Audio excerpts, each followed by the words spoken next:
Hola, ¿cómo están? Estamos dando inicio a nuestro 9º capítulo de El Live Pedalea.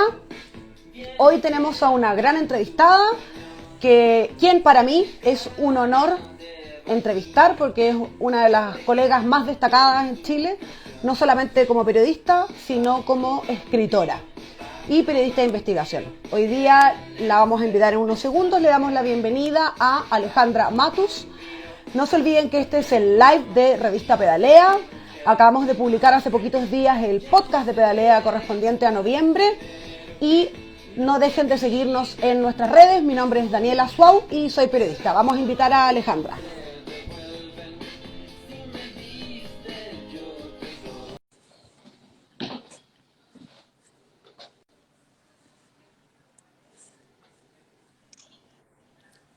Hola Alejandra, ¿cómo estás? Bien. Muchas gracias por darte el tiempo, Alejandra. También sabemos que tienes otro horario allá. Sí. Así que te agradecemos mucho el espacio. Ya te estaba introduciendo, bueno, contándote lo que ya te había dicho antes, que para mí es un honor poder entrevistarte. Y Muchas me queda un gracias. poco grande el sombrero decirte colega, porque siempre te vi como Somos profe. colegas. Si alguien me hubiera dicho vas a entrevistar a la profe de periodismo en 10, 20 años, no lo habría creído. Bueno, te cuento un poquito el tema del live pedalea que tenemos pensado para ti hoy día. Ya te lo había compartido un poco antes. Básicamente, aprovechando tu excelente experiencia en términos de periodismo de investigación y todo lo que ha pasado en Chile, que sabemos que ha sido un año polémico, no solamente por la pandemia, sino que nosotros ya llevamos más de un año de polémica por la situación política, social en Chile. Y no puedo dejar de preguntarte, estamos a puertas de diciembre, ¿qué comentarías tú como los grandes temas claves de lo que hemos vivido en Chile recientemente, este año? Bueno, yo creo que en un lugar muy central se unen la pandemia y la crisis política, el despertar del pueblo, que, eh, que yo creo que es como esas olas de tsunami que uno ve en la tele, ¿no? Que no es una ola como uno se le imagina, que es una ola gigante que cae, sino que es una ola que viene con mucha fuerza pero a ras de suelo, porque viene empujada por muchas movilizaciones previas, y creo que eso es importante reconocerlo. No es un despertar de un momento, sino que como que venía corcoviando hace rato.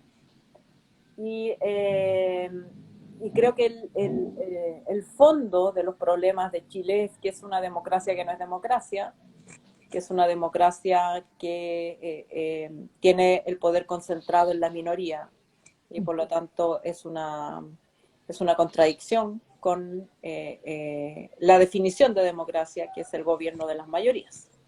Y creo que esa realidad produce numerosos problemas, entre ellos la desigualdad, y la pandemia no ha venido más que a desnudar esa desigualdad, a poner en evidencia que cuando se trata de cuidar la salud no somos todos iguales. Alejandra, estás diciendo un tema esencial y es que precisamente había atisbos, ¿no?, de lo que es el proceso del estallido social. Ahí no puedo dejar de hacerte dos preguntas. Por un lado, ¿estás en la misma línea de se veía venir? Porque me imagino que sí, y me gustaría saber cuál es tu lectura concretamente respecto a eso, así como también cuál es la mirada externa que se tiene de Chile, por ejemplo, en Estados Unidos, donde te encuentras tú. Bueno, respecto de lo primero, creo que la definición o la mirada más precisa es que quienes estábamos poniendo la oreja en la tierra sentíamos la acumulación de energía.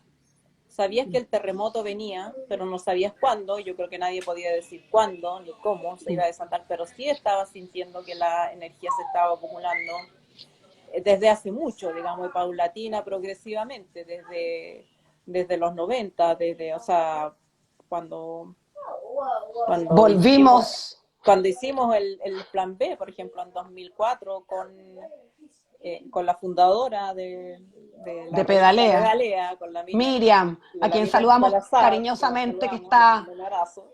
está ahí en controles, como digo yo, Claro. pendiente de las preguntas y comentarios. Los temas del Plan B, los que pusimos en Plan B, fueron precisamente los miedos de la clase media. Había una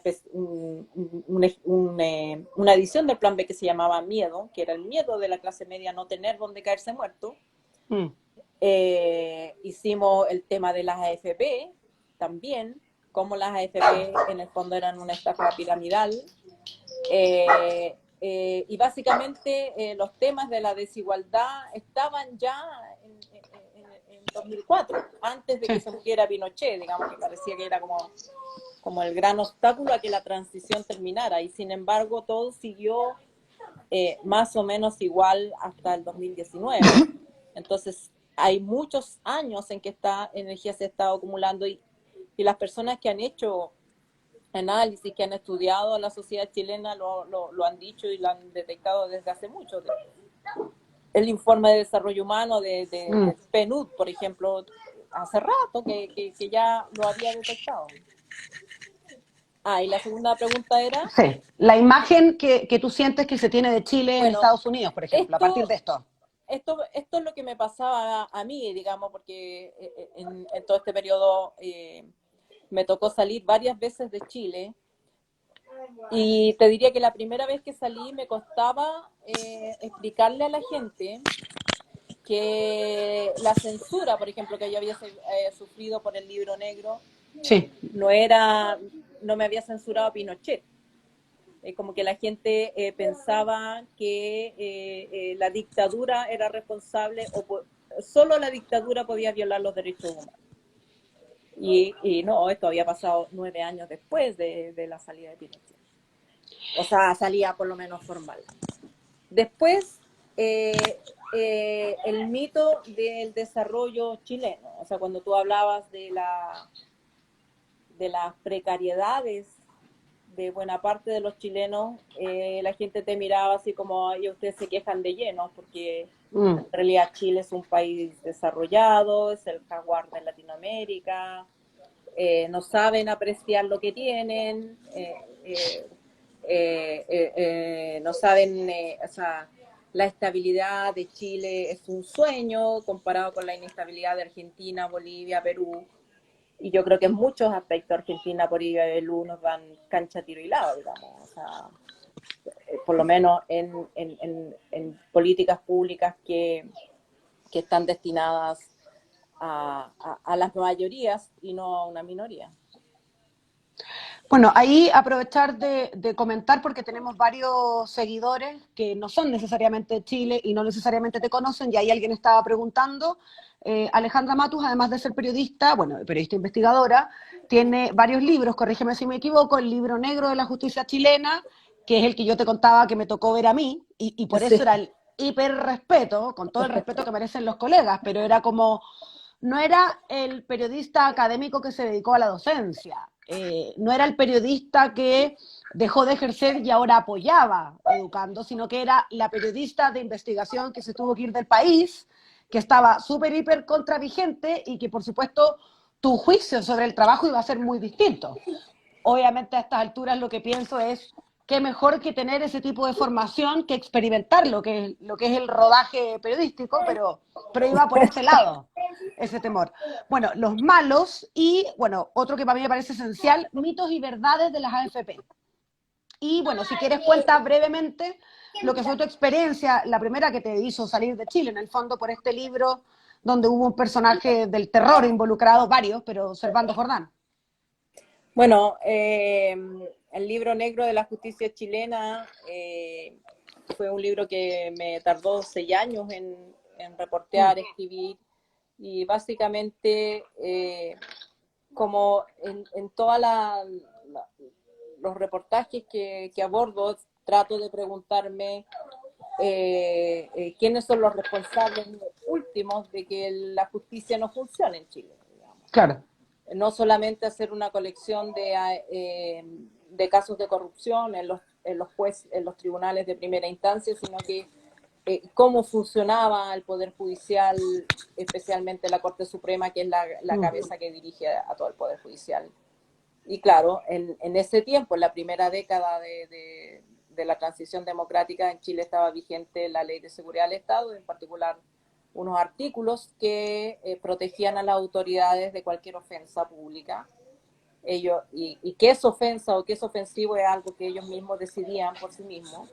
Y por supuesto que Servando Jordán, que era ministro de la Corte Suprema y había sido presidente de la Corte Suprema, consideró mi libro ofensivo, y 24 horas después de que el libro había sido lanzado, lo fueron a incautar. Sí, me acuerdo.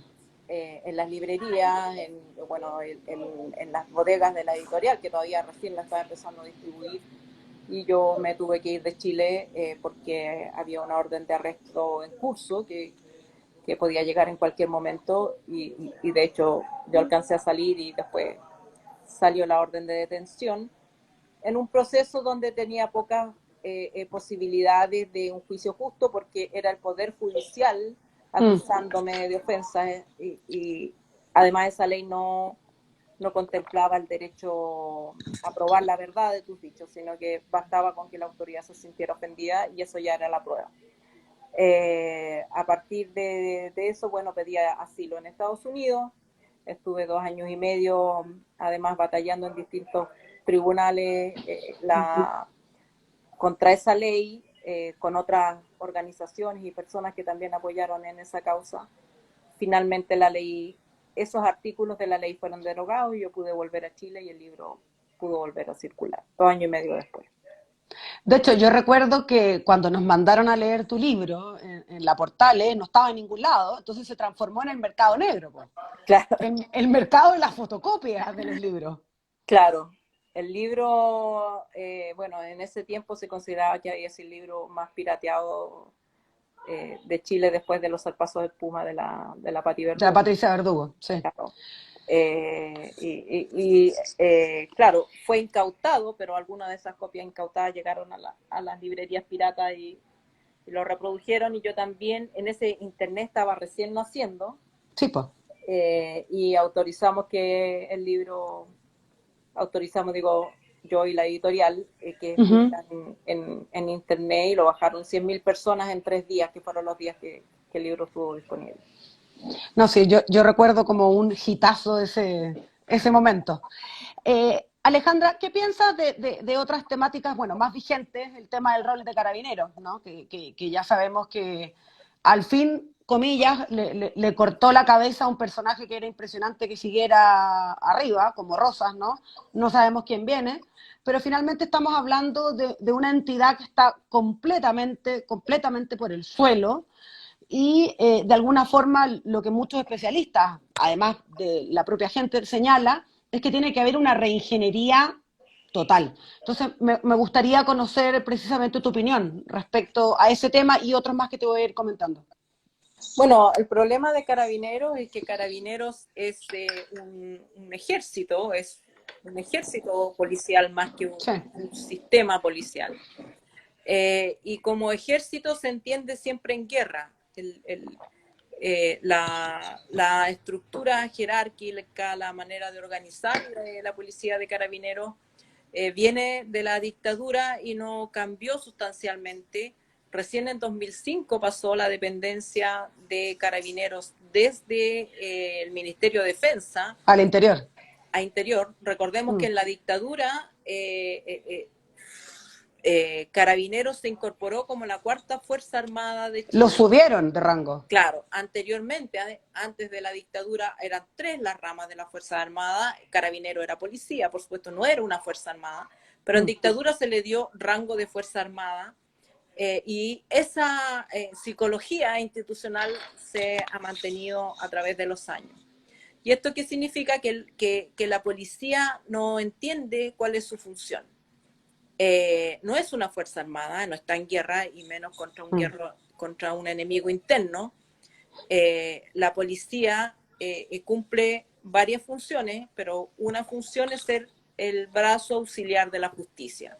Es decir, cuando un tribunal determina que hay que detener a una persona, por ejemplo, porque mató a una mujer, se auxilia con la policía y manda a carabineros a detenerla. Esa es una función, y esa función debiera estar directamente relacionada con los jueces y fiscales. Hay otra función que es, por ejemplo, el resguardo del tránsito. Es una función, entre comillas, ciudadana, que no es de confrontación, sino que es lo que se llama el rol preventivo de la policía, poner carabineros aquí y allá o en las carreteras para que la gente no pase a mucha velocidad y pasar partes por esa actividad. Y un tercer función, que es el resguardo del orden público.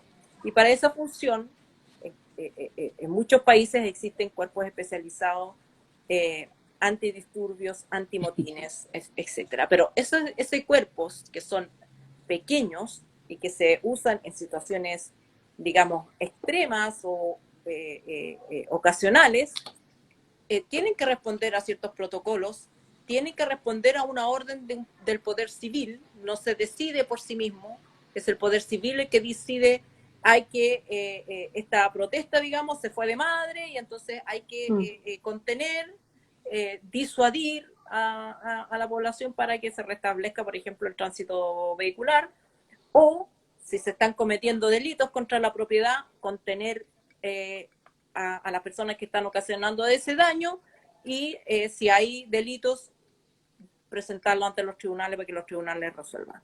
En Chile lo que hay es una especie de Far West, donde la policía se manda sola y toma todas estas decisiones por sí misma. La policía chilena, por ejemplo, detiene a alguien en la calle y lo acusa de un delito y es la policía la que es testigo de fe de ese delito y no hay una investigación, entre comillas, no hay un fiscal que investiga cuál es la prueba, que ya los testigos, nada, basta con el parte policial. Entonces, la policía chilena es juez, es parte, es justicia, y muchas veces aplica lo que ellos entienden como justicia de su propia mano. Es decir, si a ellos les parece que alguien es delincuente, o en la definición genérica de lo que ellos estiman como delincuente, le pueden disparar y su justificación es que era un delincuente, o que los atacó, o que no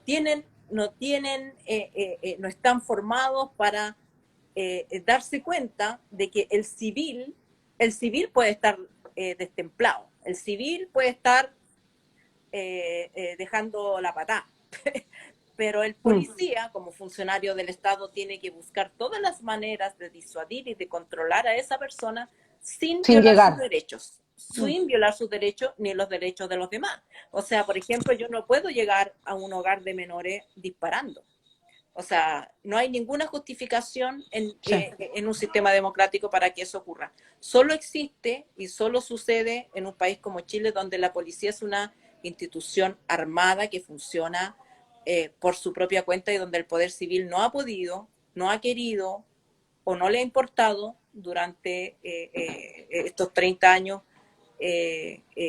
conducir realmente a la policía y ponerla al servicio de la comunidad y no en contra de la comunidad. ¿Se puede reformar? Por supuesto, hay que reformarla y además todo esto alimentado por corrupción, porque además, como se manejan solos, como nadie los vigila, bueno, le echaron mano a los fondos del Estado. Esta policía no se puede mejorar haciéndoles curso de derecho humano. Hay una estructura, hay una manera de pensar, hay una filosofía institucional que tiene que cambiar y lamentablemente tampoco cambia cambiando al director. Y que es lo que la gente tiende a pensar. Uno tiende a pensar que la policía es mala porque el director es malo. Y el director es malo es porque es la cúspide de un sistema que está mal organizado, estructuralmente, mal estructurado, con los incentivos incorrectos. Entonces, eso es lo que hay que cambiar, y independientemente de que uno, digamos, valore que se haya cambiado un director, que no haya, digamos, mostrado ninguna voluntad de cambiar a la policía, esta policía sí no puede seguir funcionando porque no está diseñada para un sistema democrático. Les recordamos a quienes se están conectando que estamos con Alejandra Matus. Ella es periodista de investigación y escritora chilena. Vamos a pasar a leer algunos comentarios, que tenemos varios comentarios. Jennifer Mella, Joya, Alejandra Matus, Altamirano 2021, Ale Ídola, Valera, Susana, grande Alejandra Matus, un orgullo para las mujeres chilenas. Serio Sánchez, Ale, un abrazo desde tu amado Puerto de San Antonio. Acá siempre orgullosos de tu lucha social. Bueno, y les recordamos que pueden seguir haciendo sus comentarios y preguntas. Miriam está pendiente, así que los vamos a leer cada cierto rato. Y no duden en hacer alguna pregunta o comentario si es que así lo tienen. Ale, señalaste, bueno, esta reingeniería finalmente de un tema estructural de Carabineros y no podemos dejar de tocar el tema constitucional en el entendido de que ganó el apruebo y por una mayoría impresionante, y que se vienen varias como modificaciones a nivel país, en el fondo. Tengo entendido que tú viniste a votar a Chile Sí. y no puedo dejar de destacar, a diferencia del Chino Río, tu compromiso, en el fondo, con venir a votar, y me gustaría, bueno, que nos contaras eso, pero además saber cuáles son aquellos esenciales que tú sientes que debiésemos consagrar, por decirlo de alguna forma cívica, en la Constitución. Bueno, efectivamente fui a votar porque aproveché que tenía kilómetros y podía viajar sin gastar mucha plata. Eh, pero claro, dado que había pandemia, calculé el viaje considerando los 14 días que tenía que hacer cuarentena en mi casa y estuve encerrada 14 días para al día número 15 ir a votar y al otro día me vine de vuelta a Estados Unidos. También pude hacerlo porque mi pareja es un hombre fantástico que se quedó con los niños y digamos nos coordinamos para poder hacerlo. Para mí era muy importante participar en el plebiscito y estar ahí eh, porque en el plebiscito anterior yo me abstuve, no voté en el Ya. plebiscito del 88 y siempre me he arrepentido de eso. Entonces quería votar y quería estar con la gente y sentir, digamos, esa energía maravillosa que se vivió ese día. Y la segunda pregunta era, perdón, es que siempre retengo una nomás. No, tranquila, tranquila. Y yo estoy yendo en contra de los principios del periodismo, no hacer muchas Sí. preguntas. No, en el fondo, ¿qué esenciales desde tu mirada, digo, Ah, ya, Alejandra ya. Matos, se debiésemos consagrar en la nueva Constitución? Bueno, a mí me parece que lo esencial es lo más fome de la Constitución. Lo más fome es el sistema político que vamos a tener. Es lo menos épico, pero es lo más importante. Porque en mi opinión, si mantenemos este sistema hiperpresidencialista, que es una especie de monarquía elegida, donde el presidente concentra en sí todos los poderes y está por encima del Congreso y está por encima del Poder Judicial, Chile no va a ser nunca una democracia verdadera. Y el costo lo estamos viendo ahora. Uno elige un mal presidente y se te viene el país, se te va a la mierda. Sí. No es posible avanzar en reformas y las grandes mayorías, el pueblo que en el fondo elige sus representantes queda impotente una vez que eligió. Una vez que eligió, las autoridades no tienen ningún vínculo con quienes votaron por ellos, la gente no los puede sacar, no tiene iniciativa legislativa, no puede proponer proyectos. El poder local en Chile es un chiste, el poder de las regiones, de las distintas, porque Chile es un país muy distinto en sus distintas localidades. No puede uno aplicar políticas homogéneas en todo el país porque no van a ser injustas para alguien. No, nuestros pueblos originarios prácticamente no tienen representación, no tienen voz, no tienen medios, no pueden no pueden autogobernarse, autorregularse, autoeducarse, tienen que, digamos, renunciar a su lengua, a sus costumbres, Sí. para formar parte de este territorio. Entonces, creo que nada de eso se va a poder resolver y, por supuesto, menos tener educación pública, tener salud pública. la distribución, la concentración de la riqueza, en mi opinión, es un producto de la concentración del poder y no al revés. Y por lo tanto, para mí es esencial redistribuir el poder, porque yo te puedo decir que en la Constitución hay que poner que el Estado es un Estado garantista en vez de subsidiario y digamos todas las cosas que se están diciendo, pero eso podría llegar a ser una declaración para pegar en la pared, como esas esquelas que existían antes del Village. Sí. Muy bonita, muy con pajaritos y un ocaso para mirar, pero impracticable porque en el fondo cómo se manifiestan esos derechos, cómo se hacen carne en la realidad depende de las estructuras políticas que tú tengas para hacerse cargo. Y las estructuras políticas en Chile son, en mi opinión, las que están fallando. Llegó una pregunta interesante de Julie Ren, dice, ¿qué vetos principalmente deberían estar sobre la presidencia desde tu mirada? ¿Cómo que vetos quién no debiera ser presidente? No, yo me imagino que vetos sobre los roles en el fondo deberían estar, claro, como retos mayores que deberían estar sobre la presidencia. Bueno, es que el presidente o la presidenta, como su rol, como su nombre lo indica, el poder ejecutivo, en el fondo el poder ejecutivo es el que ejecuta o lleva a la práctica las políticas que adopta el Congreso. Los congresos, los parlamentos son donde se manifiesta la voluntad soberana, ya que no podemos haber 20 millones de personas opinando al mismo tiempo. Digamos, la fórmula de la democracia representativa es que tú eliges representantes que van y llevan tus intereses al Congreso, y el Congreso tiene fórmulas para ponerse de acuerdo y decir, en salud vamos a hacer esto, en educación esto, vamos a hacer con el presupuesto, esto vamos a hacer con no sé qué. Pero la Constitución del 80 le dio al Congreso un papel decorativo, porque el Congreso no puede por sí mismo presentar proyectos. No puede presentar proyectos que impliquen gasto fiscal. Y entonces, todos esos poderes los concentra el presidente. Y entonces, por eso digo que el presidente es un monarca, no es un poder ejecutivo. El presidente es el poder legislativo y ejecutivo. Ahora, si vemos el poder judicial, que es el tercer poder y que está en una democracia, se supone que los tres poderes del Estado se contrapesan entre sí. Claro. Pero el poder judicial está por debajo de los otros dos, porque si bien tiene reconocida su autonomía, en realidad tú para llegar a la Corte Suprema tienes que hacer lobby con el Congreso, con el Ministerio de Justicia y al final con el presidente.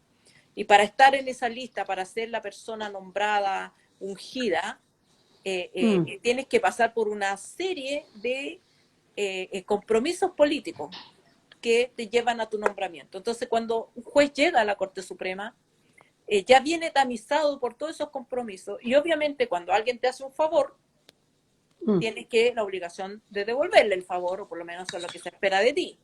Entonces, claro, ese juez puede votar bien en la mayoría de las causas, pero si a ese tribunal llega algo que afecta al presidente o que afecta a algún parlamentario que lo puso en una lista, en una esquina para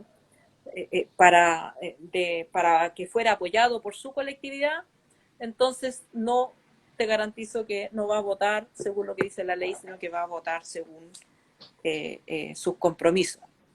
Ahí veo a tu hijo pequeñito atrás. Sí, aquí está. Entonces, es un poder subordinado.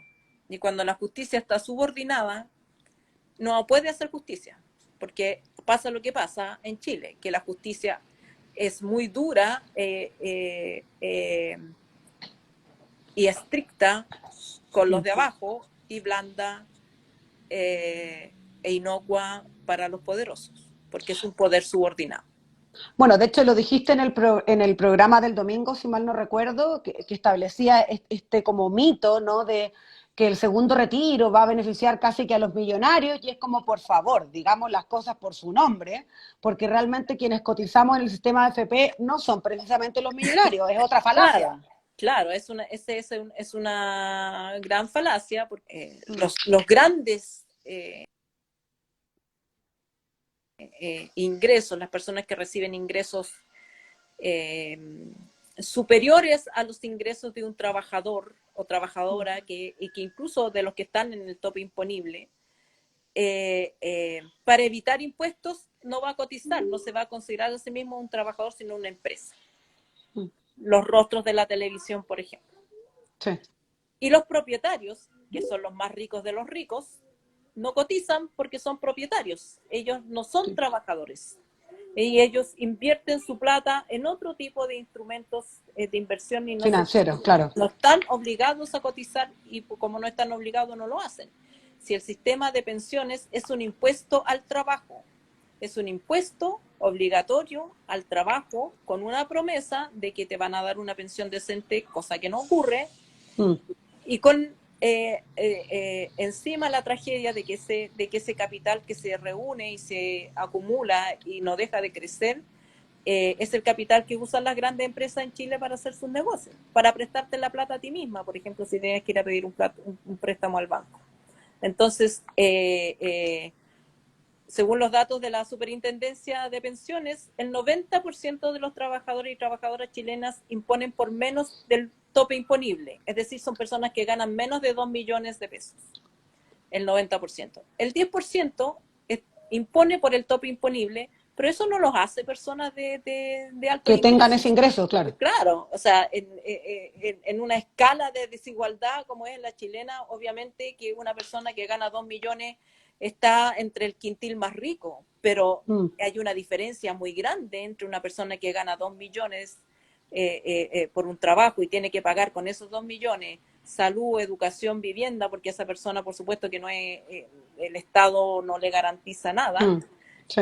Hay mucha diferencia entre esa persona y los que ganan 20 millones, 30 millones, 40 millones o más mensualmente, y que para los que rigen otras reglas y ni siquiera cotizan. Entonces a mí me parece que ese argumento de que darle el 10% incluso a las personas que reciben el tope imponible o que tienen un mayor ahorro previsional es beneficiar a los ricos, es una burla inaceptable. No es así. Es bien parecido al Chilezuela. Es bien parecido, claro. Es un mito, digamos, con el que tratan de ponerse como nosotros con este argumento estamos hablando en favor de los pobres, y te aseguro que ninguna de esas personas que habla desde ese lugar está pensando jubilarse a través de la AFP. Sí, por supuesto. Alejandra, has hecho bastante polémica, por decirlo de alguna forma, más allá de quienes te seguimos, en redes sociales, por tu uso en redes sociales, por crear también estos hilos en redes sociales. Yo también te conté que escribo en NIC, donde también hacemos lo mismo, y en temas de investigación también te han llegado dardos, hay que reconocerlo, pero también hay mucho mansplaining, de muchos colegas, en el fondo, que cuestionan tu trabajo, y no puedo dejarte de preguntar, bueno, primero por esa experiencia, porque hay que reconocer que lo más positivo de este último año en términos de noticias a nivel internacional es que el feminismo en Chile también ha dado la vuelta al mundo. Bueno, claro, el mansplaining aparece sobre todo cuando uno se mete con números. O sea, hubo, para el tema de la pandemia, cuando yo publiqué que en Chile había un exceso de muertes agudo entre marzo de este año, el periodo que comenzó la pandemia, y los marzos de los otros años, claro, hubo una reacción de las redes sociales muy amplia, porque la gente hasta ese minuto de alguna manera estaba adormecida por un discurso de que Chile tenía bien controlada la pandemia. Sí. Pero junto con eso hubo gente de distintas características. Yo diría que algunos fueron periodistas, no solamente hombres, debo lamentar, que me querían dar el premio al alarmismo, que eso era, digamos, como que yo no tenía dedos para el piano para meterme en ese tema, por un lado. Los estadísticos también salieron al baile, y muchos estadísticos inventaron otros métodos de calcular el exceso de muerte para decir que mi cálculo estaba errado. Ahora, el cálculo que yo hice no es un cálculo que yo inventé, sino que es un cálculo que está legitimado en el exterior y en los principales centros de control de epidemias, que son el CDC gringo y el MoMA europeo. Y también, como buena periodista, por supuesto que no me tiré el carril sola, sino que pedí ayuda a especialistas, entre ellos mi propio hermano, que es doctor en ingeniería civil, y para quien este cálculo es un cálculo sencillo. Esto no hay que sacar, ni Ciencia de la siquiera hay que NASA. sacar raíces cuadradas, ni, digamos, ni aplicar fórmulas complejas. Era una fórmula relativamente simple, pero a pesar de eso, bueno, él hizo el cálculo y lo contrarresté, por supuesto, con la ayuda de otros académicos. Y cuando yo tiré el dato, yo tenía confianza de que el dato era firme. Pero sí me sorprendió la cantidad de gente que salió a desmentirlo como por desmentirlo, Sí, sí. sin siquiera tener el gesto de curiosidad que uno espera en académico Sí. o en estadístico, de escribirte un mensaje, porque además yo contesto todas las cuestiones que me escriben en general cuando puedo. Me podrían haber escrito, oye, cómo hicieron el cálculo, por qué, Sí. bla, bla, de dónde sale. Cero curiosidad, o sea, la reacción inmediata a decir que esto era falso. Y bueno, el tiempo demostró que el cálculo estaba bien hecho. Sí. Tan bien hecho estaba que de hecho el DEIS después, el DEIS sobrepasó esta manera de calcular el exceso de muertos, porque hay más muertos por COVID que incluso los que proyecta esta manera de hacer el cálculo. Y todos los otros cálculos que eran todavía mucho más conservadores quedaron pasé. Pero nadie tampoco después sale a decir nosotros estábamos equivocados o nosotros hicimos una Sí. estimación. No. Y yo creo que tiene que ver mucho con eso. Primero, que soy mujer. Segundo, que soy periodista. O sea, dos razones que desde ciertos mundos son suficientes para desacreditar lo que estás diciendo. Bueno, ni te explico lo que es ser ciclista, porque súmale Súmale otro elemento. otro peldaño más. Sí, otros comentarios que me dice la Miriam, ya. Al Núñez, reconocerle todas las vidas que salvó al desenmascarar al gobierno y sus cifras falsas. Carlos Saez 76, por eso dejémoslo más para el final. ¿Qué opinas sobre la denuncia de Felices y Forrados? JLCL, qué grande Alejandra. Al Núñez, reconocerle, no, eso ya lo dijimos. Ber 801, eres de las mejores periodistas. Y Cebavic, los chilenos le debemos mucho a Alejandra Matus. Yo, bueno, te quiero llevar a otro tema porque hoy día compartía la información sobre esta entrevista y todo el mundo me decía, ¿Ale pedalea o no pedalea? Entonces, Yo te voy a contar mi triste historia con las bicicletas. me encanta. Sí, yo con mi primer sueldo, que eran así como 50 lucas, me compré una bicicleta, una medio pistera, me la compré en el Persa de Balmaceda. Perfecto. Era la media bicicleta, con cambios, con toda la cuestión. Esto es el año La Pera, pues, esto es año 1987. Muchos de los que nos están escuchando no habían nacido, yo creo. Y bueno, debo reconocer que yo no era una muy buena ciclista y yo vivía en Conchalí, entonces tenía que tomar o Vivaceta o la carretera. Chuta.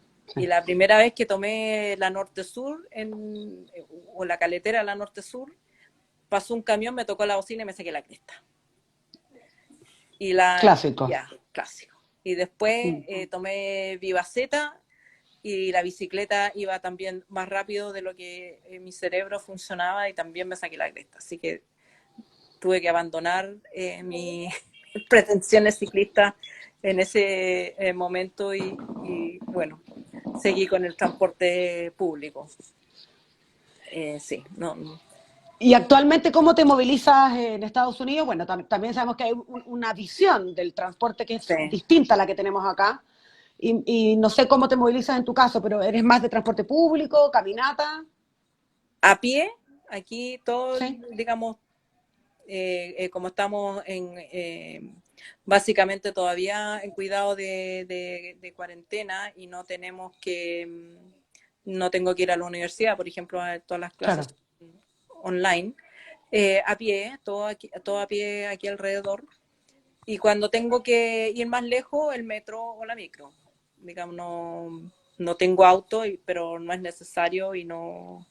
Y también hay mucho, o sea, casi todos mis compañeros se movilizan en bicicleta y aquí en la esquina tengo esas bicicletas que se arriendan y todo, pero mi, mi, mi falta de pericia me lo impide. No, creo que has reconfortado los corazones de muchos ciclobusistas, metrobusistas, de que Ale finalmente se moviliza en transporte sustentable. Te Sí. leo otros comentarios. Bueno, Carvajal Estefanía, perdón. Es increíble que gracias a ti se empezó a transparentar más el tema del COVID. Miriam te dice por interno que cuando vuelvas te vamos a sacar a pedalear. Yo estoy muy de Ya. acuerdo. Ahí te acompañamos, así que para que no te sientas incómoda ni insegura. Bueno, lamentablemente hay un tema que no podemos dejar de tocar, que de hecho a mí me tocó leerte, Cristian Martínez Santos, que fue alumno tuyo, colega nuestro de mi casa universitaria y además es hijo de una amiga mía, que es la Eli Santos, a quien conocí por el Partido Alternativa Feminista. Y nada, yo leí precisamente lo que tú escribiste y no puedo dejar de preguntarte sobre esa temática, en el fondo, que son las muertes de ciclistas y la inoperancia que estamos viendo de Carabineros. Nos hace bastante sentido con lo que señalabas tú anteriormente, pero finalmente, ¿qué piensas tú respecto a esta inoperancia de las autoridades de no entender finalmente que son vidas humanas las que se están movilizando en bicicleta y dejar de tener esta visión autocentrista donde todo está hecho para y por los autos y no ciudades para las personas? Bueno, yo creo que sucede, esto también está relacionado de una manera no tan indirecta con la concentración de poder.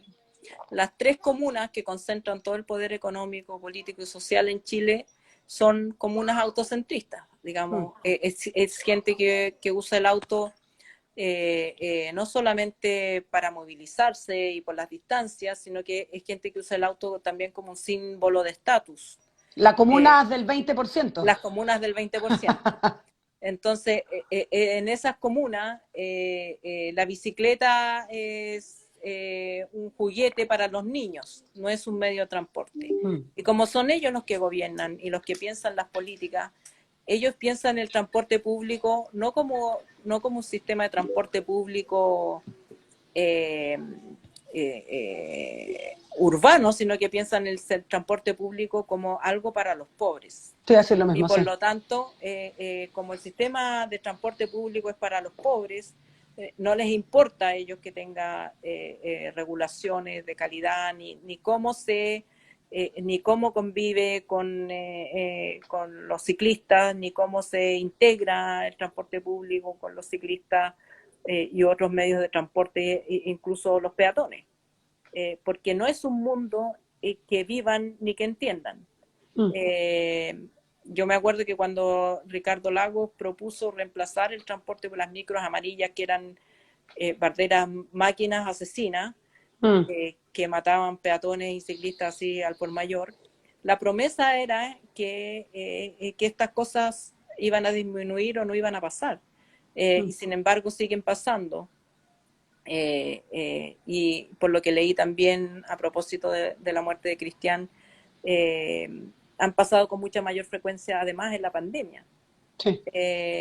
Pero aunque pasan y ocurren y son evidentes, las autoridades no se hacen cargo porque, vuelvo a decir, pertenecen a un mundo que ellos no conocen, no comparten y con el cual no tienen ninguna empatía, y eso es parte de la crisis política que estamos viviendo en este minuto. Yo todavía siento mucho la muerte de Cristian, que no solo era mi alumno, sino que era hijo de un gran amigo de Jorge Martínez, y que nos dolió a todos aquí en la casa una muerte además absurda, injusta. Sí. Cristian no debería estar muerto, o sea, no, es por la falencia de las políticas públicas que él está muerto, y eso es terrible. Sí. Bueno, yo aprovecho de comentarles que me contactaron en la tarde. Yo, bueno, soy activista desde hace ya bastantes años y también trato de aportar desde las comunicaciones a los colectivos ciclistas, y me contactaron de la comuna de La Granja para decirme que mañana van de las comunas de la zona sur, Puente Alto, San Joaquín, La Granja y El Bosque, a hacer una entrega para seguir haciendo presión ante el Ministerio de Transporte, porque estarás algo al tanto, pero finalmente llevamos años señalando, ¿no?, esta problemática de fiscalización, porque la ley de convivencia tiene 2 años ya, y sin embargo, si la fiscalización de Carabineros antes era vaga, lisa y llanamente durante la pandemia y posterior es No completamente existe, nula. claro. No existe en el fondo. Y además que, insisto, seguimos con esta visión contradictoria, ¿no? Que por un lado la ministra, la Gloria Hood, sale con un casco, subiéndose a la bici, el Día Mundial de la Bici, pero resulta que el 90% de los proyectos del Ministerio de Transporte siguen siendo autopistas, que sabemos que bajo el modelo de las concesiones es el modelo más lucrativo, y por supuesto las ciclovías no son lucrativas, con lo cual nosotros podemos seguir esperando. Así que esperemos que podamos seguir haciendo frente a esta problemática que nos pega tan fuerte, sobre todo a nosotros en Pedalea. A ver si tenemos más comentarios. Isabel Orellana, Ale debería ser constituyente. Si quieres, puedes aprovechar de dilucidar si eso va a ocurrir o no. No va a ocurrir, y agradezco a todas las personas que me lo han propuesto. Lo agradezco y entiendo que quieran ponerme ahí de algún modo dándome ese mandato de confianza, pero creo que los procesos políticos que se vienen, la convención constitucional y todo lo demás, requieren también que estemos los periodistas observando detenidamente el juego y sin tener comprometido el propio destino ahí.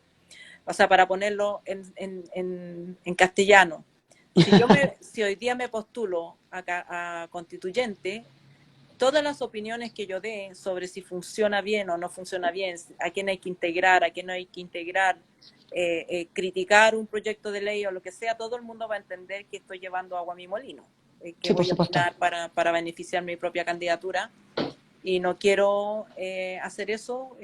Creo que hay suficientes candidatas y candidatos valiosos, y yo personalmente voy a apoyar particularmente a candidatos y candidatas que vengan del territorio, que tengan vinculación con organizaciones sociales, que no crean que pueden estar allí escribiendo la Constitución solo porque son conocidos en la tele o en algún otro ámbito.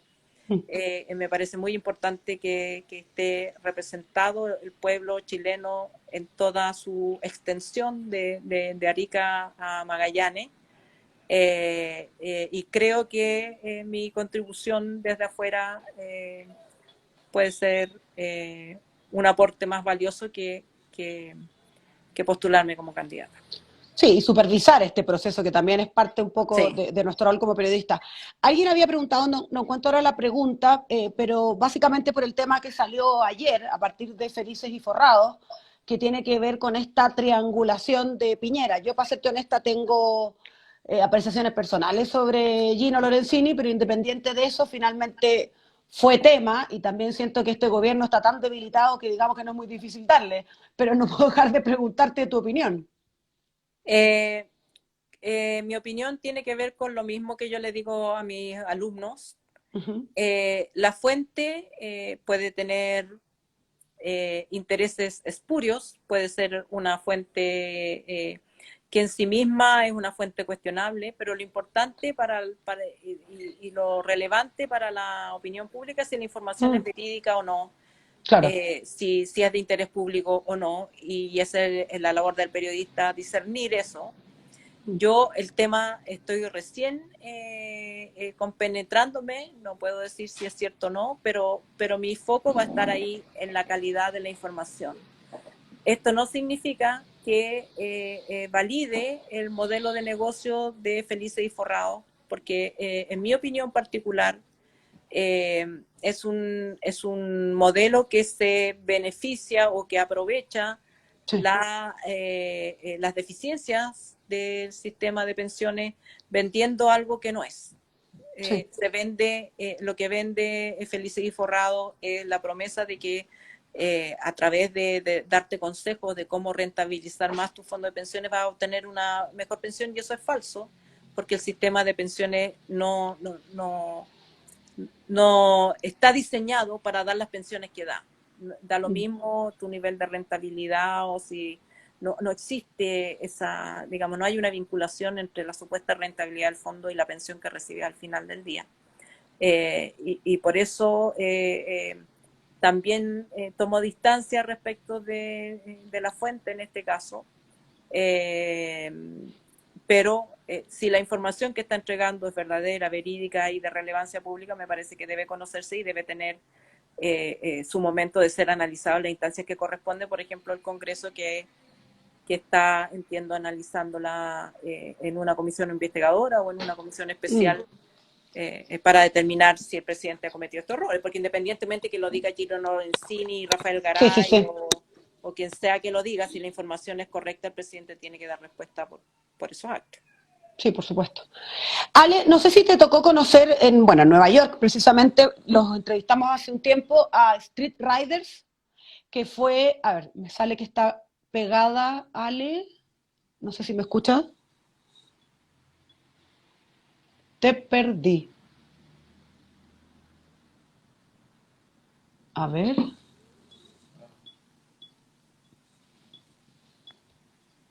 ¿Me escuchan los demás?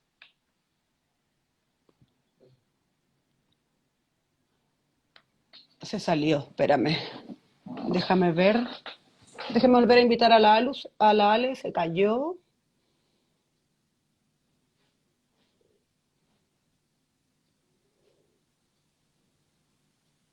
Ahí. Se había caído. Pensé que nunca sé si soy yo, si es la invitada, el invitado. Y justo que le íbamos a preguntar de los Street Riders. Capaz que tiene BTR. A ver, sale esperando. Espera, viste, justo alguien puso. BTR Estados Unidos.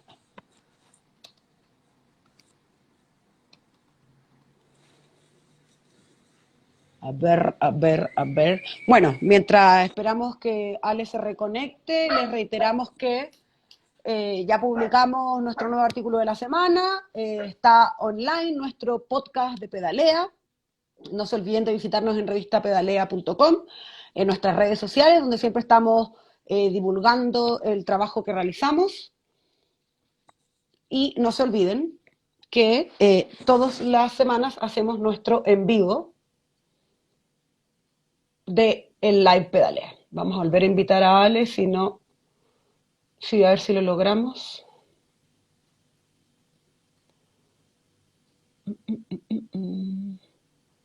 A ver. Bueno, en el podcast que tenemos esta semana les contamos del cuarto Foro Nacional de la Bicicleta Peruano, que se va a desarrollar del 10 al 12 de diciembre en Perú. Originalmente iba a ser en Cusco, pero lamentablemente por la crisis sanitaria que estamos atravesando va a ser online, pero va a estar sumamente interesante. Van a tener diversas actividades con enfoque de género y un montón de invitadas e invitados, tanto de Perú, de distintas partes, además de Lima, me refiero del país, así como también distintos entrevistados extranjeros. Pueden sumarse entrando a la Bicired Perú en Facebook. Aprovechen, nos queda muy poquito, lamentablemente no estamos logrando reconectarnos con Alejandra y ya sé que está cayendo el rating. Ahí está, Hola. te recuperamos. ¿Me recuperaron? Espérate. Me quedé sin luz. Estábamos, Me sí, quedé sin luz, espérate. estábamos bromeando. Ah, eso pasó, estaba sin luz. No, pasó que me quedé sin batería, po. La pana Ah, de... clásico con estos teléfonos. Clásico, clásico, claro. Ya estábamos bromeando que estabas con BTR Estados Unidos. No, no, si el internet acá no falla nunca, pero me Ya. falló la batería del celular. Sí, no, yo de hecho yo este lo tengo conectado, si no Sí. habría estado en la misma. Ale, te estaba comentando que no sé si tuviste la posibilidad de conocer a Street Riders, que precisamente surge en mayo a partir del asesinato, literalmente, de George Floyd, y que han convocado, al igual que en Chile, la revolución ciclista todos los domingos, que acá tuvo un enfoque más bien social en el fondo, que estaban arrasando en las calles de Nueva York en plena pandemia, movilizando a un montón de gente en bicicleta. Sí, pasaron por aquí, por la esquina de mi casa. Ah, ya, perfecto. Entonces, Sí, se dieron sí, bastante a conocer. sí, sí. Bueno, y últimos minutos para no quitarte más tiempo, me comentaba Miriam que te aprovechemos de preguntar algunas cosas, como además de venir a pedalear con nosotras, que te la vamos a cobrar, la Miriam. ¡Ay, qué miedo! Ya Sí, aquí está. me llega a dar vértigo. No, pero te hacemos ahí una, ¿cómo se llama? Un apoyo entre varias mujeres ciclistas. Me van a tener que poner bicicleta con ruedita. No hay problema, la Miriam se consigue así las cosas. No, Sí, no, sí, la conozco, sí. me Así que dice, ¿qué le gustaría hacer a Ale cuando venga a Chile en general? ¿Qué es lo que más extrañas de hacer en Chile? Por ejemplo, tengo a mi hermana en España y obviamente extraña las preparaciones culinarias. Me dice, no son lo mismo. no, yo soy súper poco apegada como a los sabores y la empanada y el vino. Bueno, el vino tinto ya no puedo tomar, el, eh, pero sí extraño las reuniones con amigos y amigas. O sea, Ah, el carrete del fin de semana, juntarse a conversar sin horario. En eso los gringos son súper fome, digamos. mm. Incluso pre-pandemia aquí en general tú vas a una reunión social y es con horarios de 7 a 9 y es todo eh, muy Protocolar. comedido, muy protocolar. Todo es protocolar. Entonces, no, a mí me gusta el Chile salvaje, a mí me gusta así, sin tanto decoro ni tanta pomposidad. Oye, Ale, y por último, en términos feministas, ¿qué te gustaría que tenga nuestra nueva constitución? ¿Qué crees que debiésemos consagrar pensando en las mujeres y las disidencias finalmente? O sea, me parece que es básico que tengamos igualdad real de derechos, hombres, mujeres, más que nada los seres humanos, porque Mm. creo que si pones las definiciones respecto de la identidad no se acaban. Tú puedes poner una lista en la Constitución y al año siguiente vas a tener que poner otra. Entonces yo creo Sí. que básicamente la igualdad de todos los seres humanos eh, en derechos, en dignidad, pero además creo que la Constitución debiera pronunciarse respecto de que no se acepta la discriminación en razón de género o raza, digamos, no solamente lo que garantiza, sino que también lo que prohíbe. Eh, el tema de los derechos humanos me parece que también es esencial garantizarlos y entre los derechos humanos está el derecho de las mujeres a decidir sobre su propio cuerpo. Creo que esas son garantías mínimas que debieran reconocerse en la Constitución. Bueno, aunque yo perdí hartos followers hoy día, cuestión que no me preocupa en lo más mínimo, y aquí miren, me está dando el recordatorio, porque bastante, no deja de ser llamativo que hoy haya muerto Maradona, bien reconocido como abusador, con sus exparejas, un montón de denuncias, y hoy es el Día Internacional contra la Violencia de Género, el momento para denunciar y erradicar la violencia que sufrimos las mujeres a nivel mundial, así que no puedo dejar de decirlo, aunque siga perdiendo seguidores, porque creo que hay que decir las cosas por su nombre y a veces esta idealización o esta pasión futbolera, sobre todo hoy día, siento que ha evidenciado a un montón de machitos con el ego herido y parece que la violencia de género ya no fuera tema.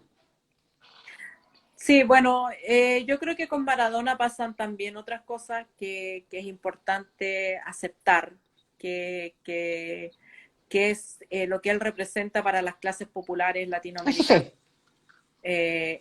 Y creo que eso, digamos, hay que respetarlo y hay que honrar ese luto. Eso sin Mm, desconocer, por supuesto, ni convertirlo mm, en un santo que no fue. mm, También expuesta su conducta con las mujeres y mm. su conducta autodestructiva consigo mismo. Sí, por supuesto. Pero creo que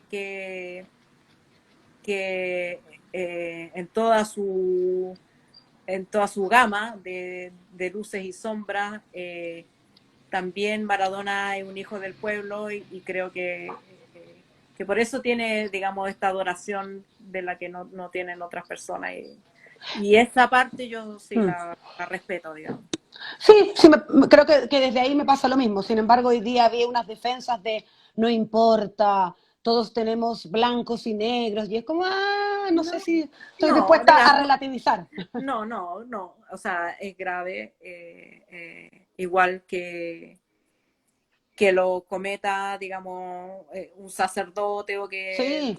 no, o sea, cada cual tiene, o sea, la justicia es un tema y la Mm, justicia condena las actitudes que todos reprochamos como sociedad. No es una condena total a la persona. Tú puedes seguir mm. queriendo a esa persona, puedes seguir admirándola, pero si tiene que ir preso, tiene que ir preso. O sea, son cosas, Apruebo. claro, creo que si esas reglas son iguales para todos, me parece que las tenemos que respetar. El problema es que no son iguales para todos, Sí, además. eso lo sabemos muy bien. Sí. Bueno, Alejandra, te agradezco enormemente que te hayas dado el tiempo de participar con nosotros. Te mando un abrazo enorme y en nombre de Pedalea y de Miriam. Muchísimas, muchísimas gracias. Seguimos en contacto, Ale. Muchas gracias a usted. Un abrazo a la Miriam. Todavía me acuerdo de una conversación que tuvimos en el Parque Forestal hace muchos años que ella tenía la idea de hacer esta revista y ahora medio digital. Así que la felicito por haberlo hecho, haberla llevado adelante y a ti por ser parte de ese proyecto. Muchas, muchas gracias, Alejandra. Te mando un abrazo enorme y buenas noches a todas y todos. Gracias. Chao. Gracias, chao.